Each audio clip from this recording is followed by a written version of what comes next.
Gospel according to Luke, the 13th chapter. Glory to you, Lord. Now Jesus was teaching in one of the synagogues on the Sabbath. And just then there appeared a woman with a spirit that had crippled her for 18 years. She was bent over and was quite unable to stand up straight. When Jesus saw her, he called her over and said, "Woman, you are set free from your ailment." When he laid his hands on her, immediately she stood up and began praising God. But the leader of the synagogue, indignant because Jesus had cured on the Sabbath, kept saying to the crowd, "There are 6 days on which work ought to be done. Come on those days and be cured, and not on the Sabbath day." But the Lord answered him and said, "You hypocrite! Does not each of you on the Sabbath untie his ox or his donkey from the manger and lead it away to give it water? And ought not this woman, a daughter of Abraham, whom Satan bound for 18 long years, be set free from this bondage on the Sabbath day?" When he said this, all his opponents were put to shame, and the entire crowd was rejoicing at all the wonderful things that he was doing.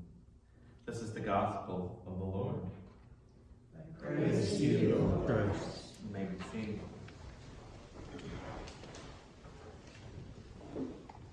Sabbath has been my word for the week in preparation for this weekend's services. Each week as I prepare for the upcoming weekend services, I start fresh and anew with a first reading through the text. It's either on Sunday evening or early Monday morning. And as I pray through the text and pray for this congregation and the larger community and the needs of the people around me, I often find a word or phrase that is relative to the week, and I claim it as my word for the week.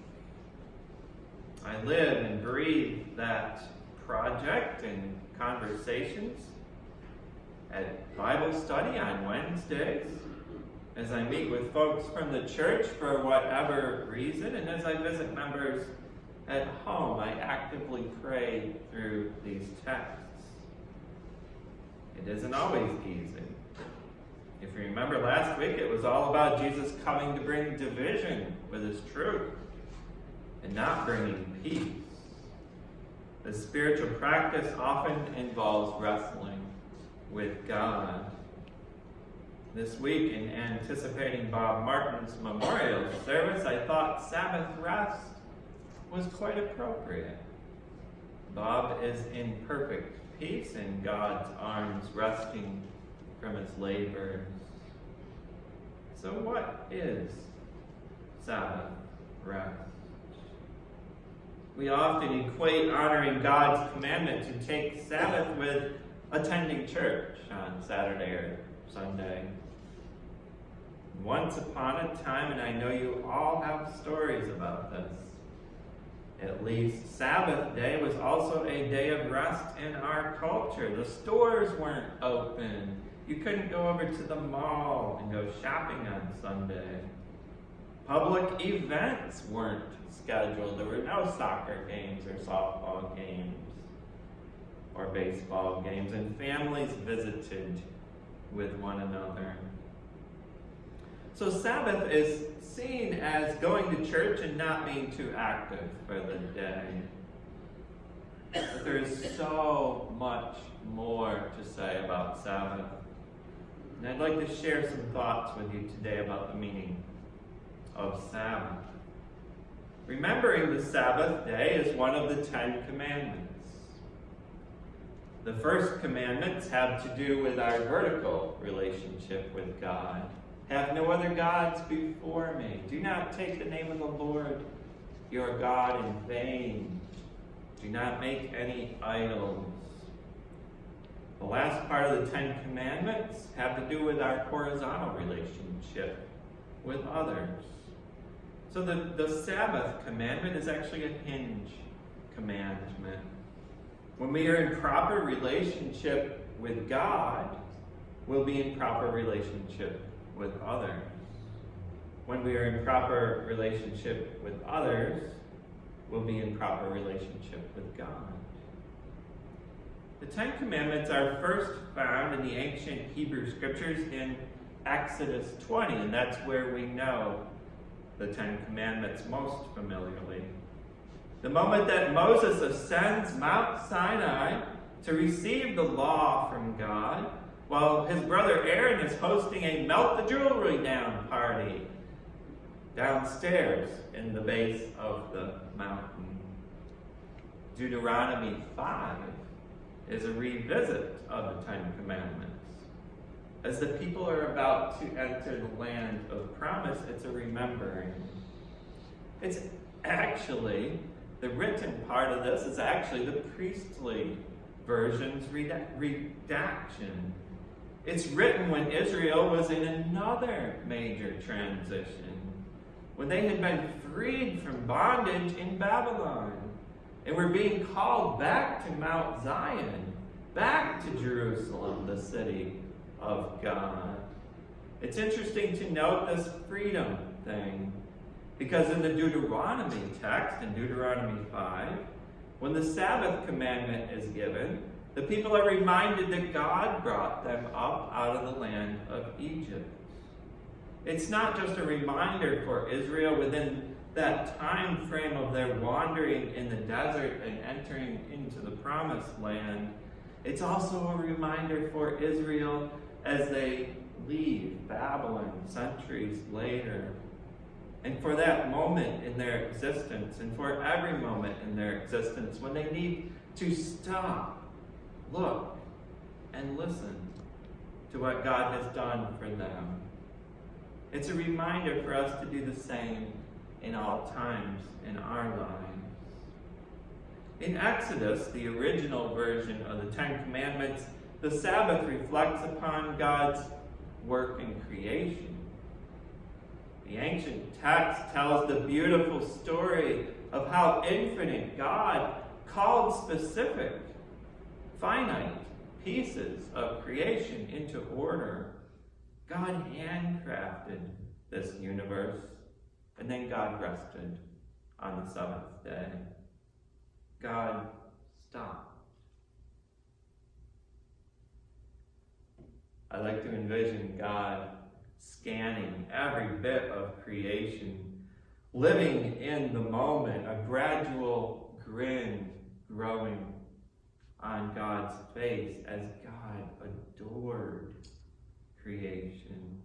God said, "This is good." God stopped, and God adored creation. God counted the ways in which he loved creation, and we are commanded to do so as well. The gist of taking Sabbath is to give God the honor and the glory for what God has done for us. Remember, it is God who has created us to begin with. It is God who sought to be in relationship with us from the beginning, even when we pull away from God. Remember, it is God who brought us up out of our toughest trials. It is God who has saved us. And this thing about every time in our existence, it is God who will save us. As often as you eat and drink, eat of this bread and drink from this cup, remember me, we are told. This is what we do when we gather during Sabbath. We remember the one who has brought us here. We remember the one who will take us there. Sabbath rest not only reminds us to remember God and fall further in love with God, but it also restores us in wholeness, allowing us to appreciate the life that God has given us. And it gives us a fresh look at creation around us. One important thing to note about Sabbath is it is communal. You just can't have Sabbath without freeing someone around you. The Sabbath law was practiced in such a way that the entire community benefited from it. Think about this. Think about this, what it would be like to live in this community. You shall not do any work. You or your son or your daughter or your male or your female servant or your ox or your donkey or any of your livestock or the resident alien in the town, so that your male and your female servant may rest as well as you. Remember that you were a slave in the land of Egypt, and the Lord your God brought you out from there with a mighty hand and an outstretched arm. Therefore the Lord your God commanded you to keep the Sabbath day. Everyone was free from working. No one went on Sabbath leaving someone else with a to-do list while they were gone. Everyone ceased their labor, practicing a freeing of everyone around them. God freed us, and God expects us to turn around and free each other. We are all in this thing together. It seems that Jesus wished to free this woman in the synagogue of an ailment that had her in bondage for 18 years. The woman immediately named who it was that should be praised. She praised God immediately. Jesus came to set us free. What greater gift can we give another than to point them back to the source of our blessings and to set the others free? Imagine if we took all of those chains that we bind each other with all week long and created time and space to set each other free through the work of Jesus Christ, our Savior and Lord.